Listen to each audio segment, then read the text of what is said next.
Hello everyone, today we will start from question number 4 of exercise 7.1. L and M are two parallel lines intersected by another pair of parallel lines P and Q.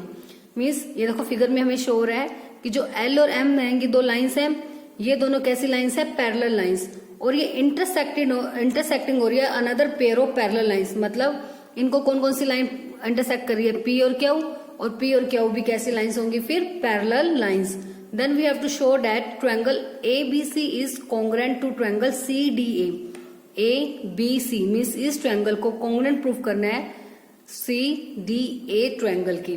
ठीक है, तो congruency के हमें rule पता है क्या क्या होते हैं। या तो तीनों की साइड आपस में इक्वल होनी चाहिए, साइड रूल, या फिर angle side angle, two angle और उनके बीच की साइड एंगल साइड की दो साइड और उनके बीच का एंगल। एंड लास्ट वन क्या होता है? RHS, एक राइट एंगल होना चाहिए, एक हाइपोटेन्यूज इक्वल होनी चाहिए, उसके अलावा जो कोई भी एक साइड, बाकी दो साइड बच गई ना, उनमें से कोई भी एक साइड आपस में कैसी होनी चाहिए? इक्वल। तो अब इसको हम कैसे करेंगे? सबसे पहले तो क्या करेंगे? गिवन राइट करते। क्या क्या गिवन है हमें? क्या गिवन था? जो L और M लाइंस थी वो कैसी लाइंस है? Parallel lines. तो L is parallel to M and P किसके पैरेलल दी हुई है? Q के। टू प्रूव करना है कि जो ट्रायंगल ABC है वो कॉन्ग्रुएंट होगा किसके? Triangle CDA। अब इन दो ट्रायंगल को हमने कॉन्ग्रुएंट प्रूफ करना है, तो कॉन्ग्रुएंट प्रूफ करने के लिए हम सबसे पहले क्या लेके चलते हैं? In triangle ABC and triangle CDA, जो भी ट्रायंगल हमने कॉन्ग्रुएंट प्रूफ करने होते हैं उनको लेके चलते हैं। अब देखते हैं इनके कौन कौन से पार्ट्स हमें इक्वल गिवन है। अब सबसे पहले देखो, क्वेश्चन में हमें कोई भी साइड ऐसा तो बोला नहीं हुआ कि ये साइड आपस में इक्वल है। अब हमें ये दो ट्रायंगल लेके चलने हैं, तो उसमें एक जो AC लाइन है वो दोनों में कॉमन आ रही है। ABC ट्रायंगल में भी AC साइड आ रही है, और जो CAD ट्रायंगल है उसके अंदर भी ये AC साइड है, तो ये दोनों में क्या हो गई? कॉमन। और आप चाहो तो इसके देखो कोरस्पॉन्डिंग पार्ट से भी CA और AC दोनों में आ रही है ना, तो इसका मतलब AC equals to AC common. तो एक कंडीशन तो आ गई। अब उसके बाद कोई भी साइड हमें गिवन नहीं है।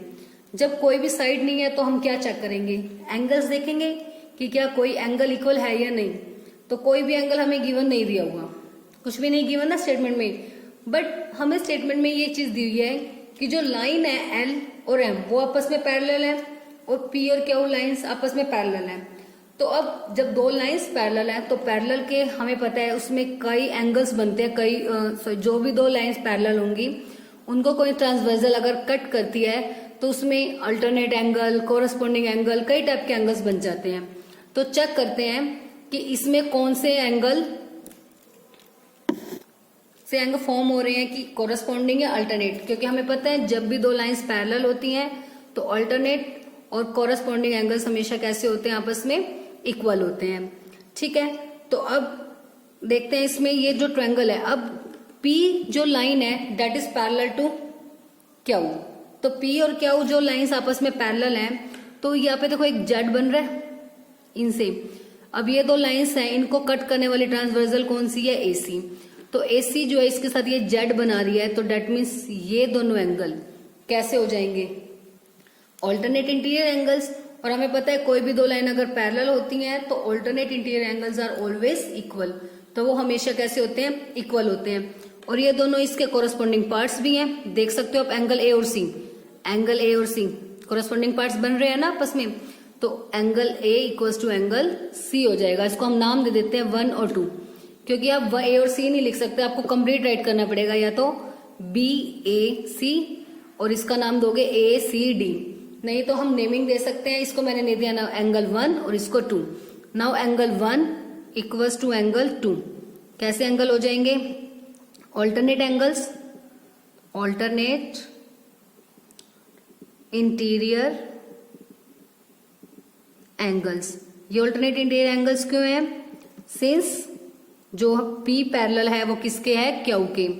P और Q जो लाइंस है वो आपस में कैसी है? पैरेलल है। पैरेलल है तो अल्टरनेट एंगल मतलब जो जेड बनाते हैं वो आपस में हमें पता है कैसे होते हैं? इक्वल। तो 1 और 2 कैसे हो गए? Alternate angle. अब दूसरा पेयर लेते हैं। हमें क्या दिया हुआ है कि जो L और M साइड है, L और M लाइन वो भी तो आपस में कैसी है? पैरेलल। तो इससे कौन सा जेड बन रहा है? इससे ये जेड बन रहा है, चाहे उल्टा जेड बन रहा है, बन तो जेड रहा है ना। तो इसलिए ये वाला एंगल किसके इक्वल हो जाएगा, इसके। तो ये 3 मान लेते हैं, इसको 4। देखो हम ABC का नाम पहले लेके चल रहे हैं, तो इसके एंगल को हम पहले राइट करेंगे। नेमिंग आप कुछ भी, नंबरिंग आप कुछ भी दे सकते हो, चाहे इसको 4 दे दो, इसको 3, वो आपकी मर्जी है। बट जो भी इसको नाम दोगे वो हमें पहले राइट करना है, क्योंकि हम ABC के एंगल को फर्स्ट नंबर पे, मतलब लेफ्ट हैंड साइड पे लेके चल रहे हैं। अब एंगल जो 3 है वो किसके इक्वल हो जाएगा, एंगल 4 के। Angle 3 equals to angle 4। इसका रीजन भी सेम यही हो जाएगा, alternate interior angles, alternate interior angles. और इसका क्यों होगा, क्योंकि जो लाइन हमें L और M दी है वो कैसी है, पैरेलल। एज या फिर लिख सकते हो सिंस जो L लाइन है वो that is parallel to M। बस अब 2 एंगल हो गए और उनके बीच की साइड, ध्यान से देखो, ये 2 एंगल्स लिए हैं और उनके बीच की तो साइड है, ये 2 एंगल और उनके बीच की साइड है। उनके बीच की साइड का मतलब होता है वो लाइन हमें, वो साइड हमें लेनी होती है जिसके ऊपर दोनों एंगल फॉर्म होंगे। तो अब एंगल साइड एंगल, तो रूल हो गया एंगल साइड एंगल। तो angle side angle congruence rule से दोनों ट्रायंगल्स कैसे हो जाएंगे, congruent. So by angle side angle congruence rule क्या हो जाएगा रिजल्ट, कि जो ट्रायंगल ABC है that is parallel to triangle ABC, sorry congruent to triangle CDA। जो ट्रायंगल ABC है वो किसके कॉन्ग्रेंट आ गया, CDA के। यही हमें प्रूव करना था। So our result is proved, hence proved. तो बस सिंपल सा क्वेश्चन था हमारे पास। क्या था, ये दोनों लाइंस, ये मतलब pair of lines L and M both are parallel, और ऐसे इनको इंटरसेक्ट करने वाली लाइन जो P और Q लाइंस है वो भी आपस में कैसी हैं, पैरेलल। अब हमें ये इसके अंदर जो 2 ट्रायंगल्स कंस्ट्रक्ट हो रहे हैं, हमें उन्हें क्या प्रूव करना है, कॉन्ग्रेंट। अब हमें पता है जो AC साइड है वो दोनों में कॉमन है, that means AC equals to AC, common side हो गई। उसके बाद यहाँ पे Z बन रहा है और हमें पता है P और Q जो लाइंस आपस में कैसी हैं, पैरेलल है। सो इसका मतलब एंगल 1 इक्वल हो गया एंगल 2 के। सिमिलरली एंगल 3 किसके इक्वल हो जाएगा, एंगल 4 के। तो बस 2 एंगल इक्वल हो गए और एक साइड इक्वल हो गई। तो कौन सा रूल हो गया, angle side angle. That means angle side angle कॉन्ग्रेंसी rule से दोनों ट्रायंगल्स आपस में कैसे हो गए, कॉन्ग्रेंट। और यही हमें प्रूफ करना था। Now next question number 5 is line L is the bisector of an angle A and B is any point और हमारे पास देखो फिगर गिवन है, कह रहे जो ये लाइन L है ना, ये बाइसेक्टर है किसका, इस एंगल का। और बाइसेक्टर का मतलब मैंने आपको बहुत बार बता दिया, बाइसेक्टर मतलब जो 2 इक्वल पार्ट्स में डिवाइड करे। मीन्स यहाँ पे L जो है वो बाइसेक्टर है ना, किसका बाइसेक्टर है, एंगल A का। इसका मतलब जो लाइन L है वो एंगल A को 2 इक्वल पार्ट्स में डिवाइड कर रही है, और मैंने उनकी नंबरिंग दिया 1 और 2। इसका मतलब है जो एंगल 1 है वो किसके इक्वल हो जाएगा, एंगल 2 के। Angle 1 equals to angle 2। अब उसके बाद कह रहे हैं B is any point on L। अब L लाइन पर B कोई एक पॉइंट है, यहाँ पे दिया हुआ है हमें BP and BQ are perpendiculars from B to the arms of angle A, कि B से Q और B से P, मतलब BQ और BP, ये दोनों इन लाइंस के ऊपर परपेंडिकुलर्स हैं। डेट मीन्स जो एंगल P और एंगल Q है वो कितने कितने डिग्री के हो जाएंगे, 90 डिग्री के।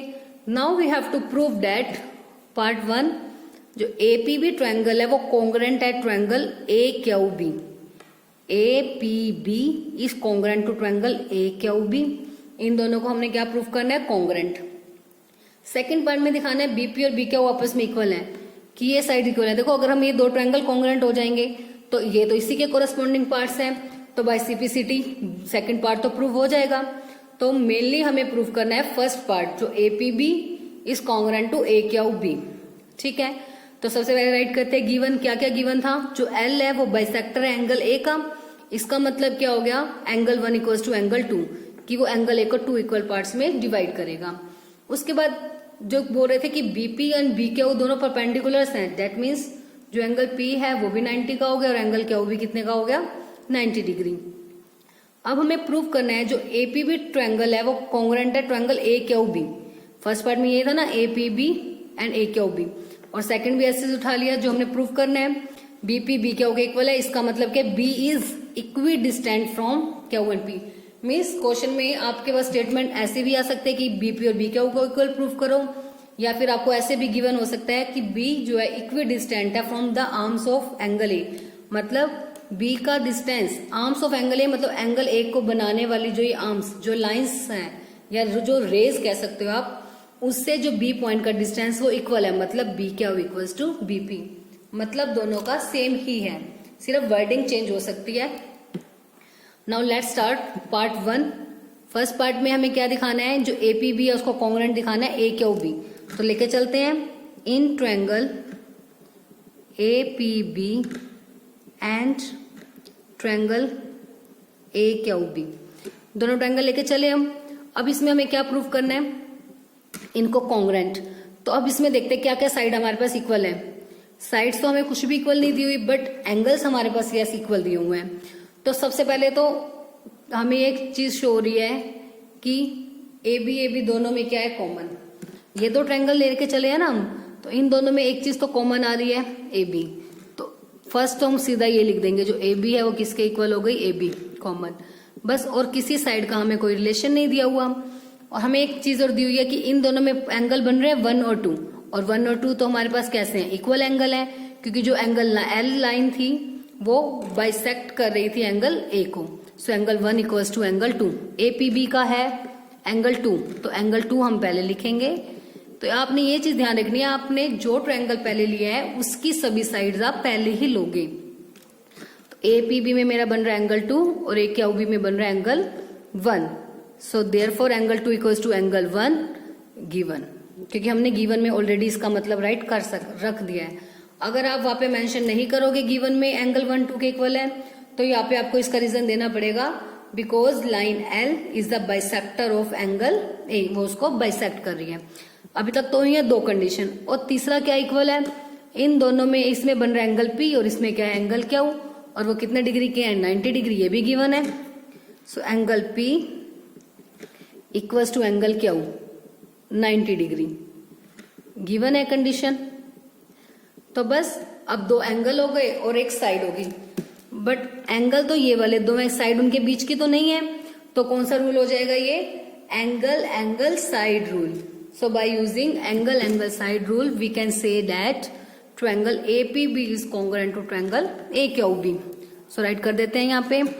सो बाय एंगल साइड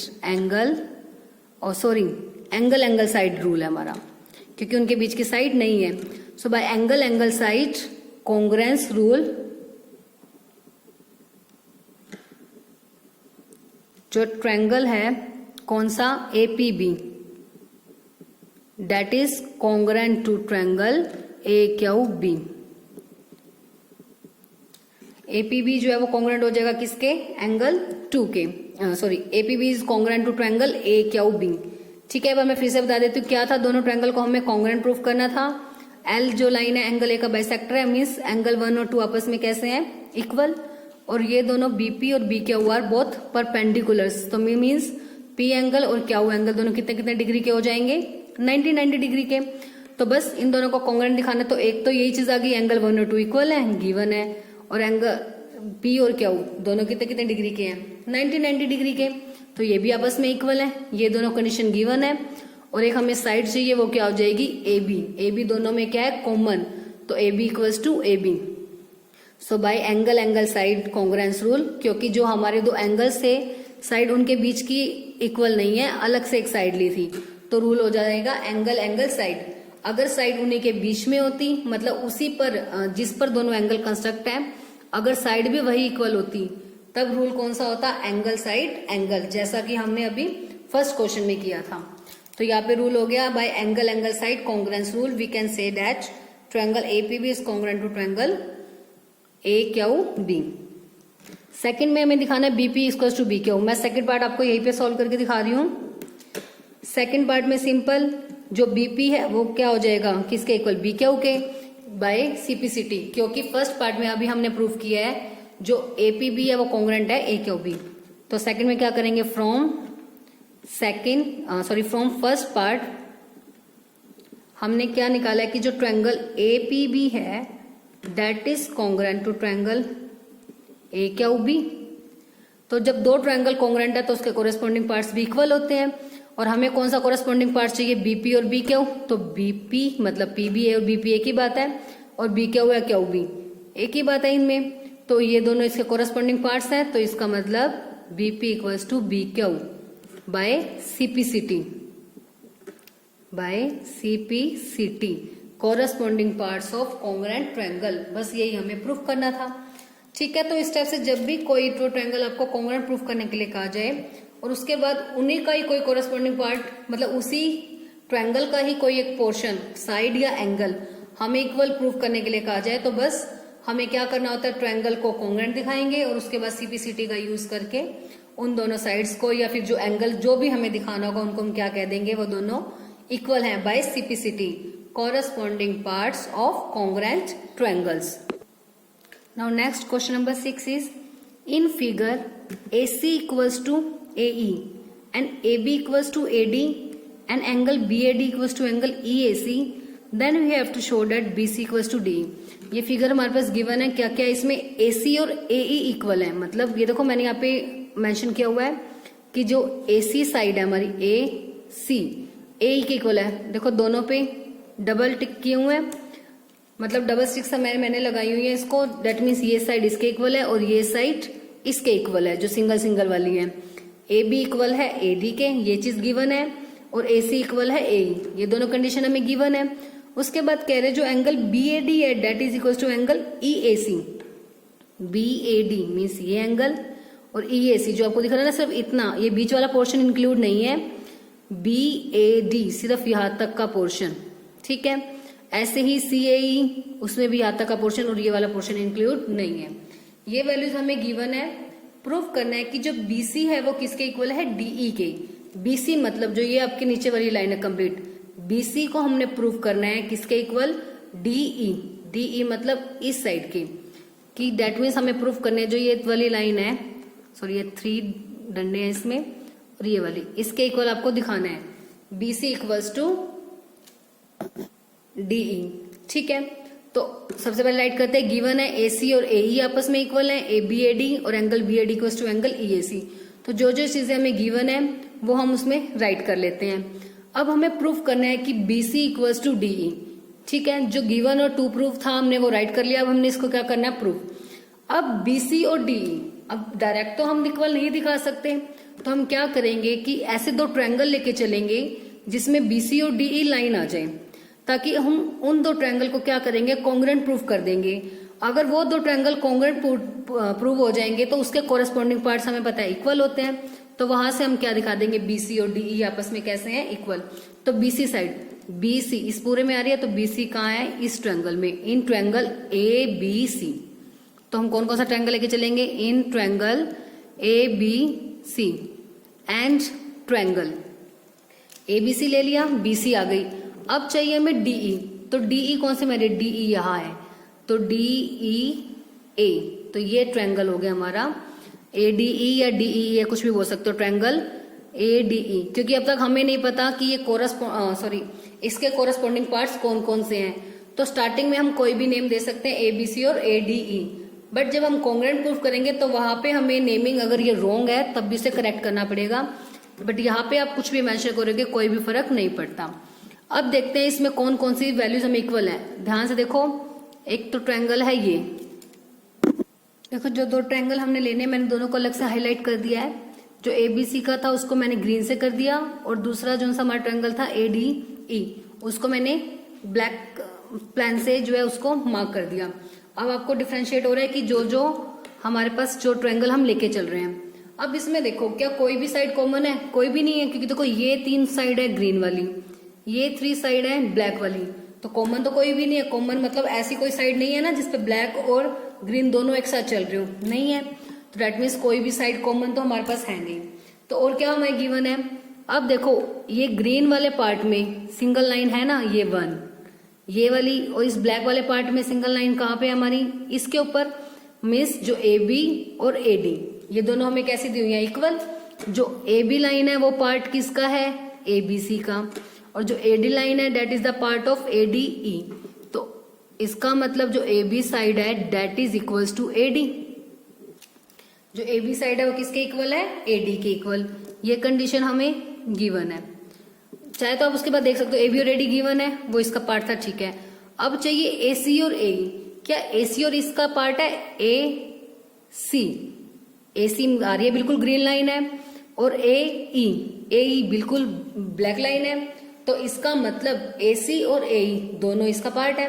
आप सिर्फ ये देखो जो हमें कंडीशन गिवन है हमें ए सी और सबसे पहले ए सी और ए ई, तो ए सी और ए देखेंगे इसका पार्ट है, तो ए सी और ए इनका पार्ट मतलब हमें ये देखना है कि ग्रीन और ब्लैक होनी चाहिए, एक ग्रीन होनी चाहिए दोनों में से और एक क्या होनी चाहिए, ब्लैक। तो ए सी ग्रीन है और ए ई ब्लैक है, मतलब इन ट्रायंगल्स का पार्ट है, तो हमने राइट कर दी ए सी इक्वल्स टू ए ई, ये भी गिवन है। फिर उसके बाद क्या था, ए बी और ए डी, तो ए बी और ए डी में yes A B is green and A D is black, तो मतलब वो भी इनका पार्ट है, वो भी हमने राइट कर दी। अब टू साइड्स तो हो गई, क्या थर्ड साइड तो इसकी मैं देखो ग्रीन और ब्लैक एक ही बची, ये ग्रीन बच गई और ये ब्लैक, वो तो हमें प्रूफ करनी है, तो डेट मीन्स वो हम प्रूफ में तो ले नहीं सकते, वो हमको लास्ट में दिखानी है कॉन्ग्रुएंसी के बाद। तो अब दो साइड हो गई, अब थर्ड साइड इक्वल नहीं है, दैट मीन्स एक एंगल इक्वल होना चाहिए। अब देखो एंगल कौन सा है हमारे पास गिवन, बी ए डी और E A C. B A D तो इसमें बन रहा है, क्या ये पूरा ग्रीन तक तो जा नहीं रहा, ये तो इस ट्रायंगल का पार्ट, इस तो इतना है सिर्फ हमारे पास। अगर ये कंप्लीट हो जाए, मतलब ग्रीन से ग्रीन तक चला जाए, तो मतलब ये ए बी सी का पार्ट बन जाएगा। ऐसे ही दूसरा था ई ए सी, मतलब ये वाला, ये भी कंप्लीट नहीं है, ये तो एक ग्रीन और एक ब्लैक पे है, हमें तो पूरा चाहिए था।